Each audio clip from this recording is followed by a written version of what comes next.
In today's video, I'm going to teach you how to enable JavaScript on Adobe Acrobat. By the end, you'll know exactly where the setting lives, what it does, and a few best practices to keep things running smoothly and securely. Start by opening Adobe Acrobat on your computer. This is the full desktop application, not a web browser viewer. If you haven't updated in a while, it's a good idea to be on a recent version so the menus look similar to what you see here, but the process is very similar across current releases. With Acrobat open, look to the top of your screen for the application menu. On Windows, you'll find what you need under the Edit menu on the menu bar.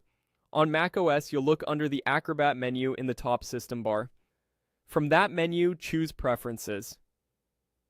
This is where Acrobat's global settings live, including the controls for JavaScript. When the Preference window opens, you'll see a list of categories down the left side. Scroll until you find JavaScript. If your version of Acrobat includes a search box at the top of the Preferences dialog, you can also type JavaScript to jump right to it. Click JavaScript to reveal the options on the right.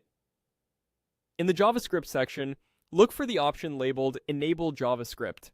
There's a small checkbox next to it. Select that checkbox to turn JavaScript on. What this does is allow interactive elements in PDFs like form field calculations, custom validation, and certain buttons to run the code they rely on.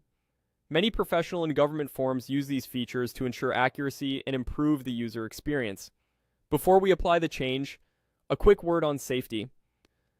JavaScript in PDFs is powerful, and Acrobat includes security controls to protect you. Only enable and use JavaScript with documents from sources you trust. If a PDF ever behaves unexpectedly, you can return to the same setting and turn it off just as easily.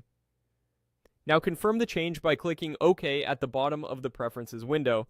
That saves your setting and closes the dialog. The change takes effect immediately for new documents you open. If you already had a PDF open that uses scripts, close and reopen it to let the features initialize properly. That's it. You opened Acrobat, went to the menu, entered Preferences, selected the JavaScript category, turned on the checkbox, and confirm with OK. If you ever need to troubleshoot, revisit this screen to verify the box is still checked.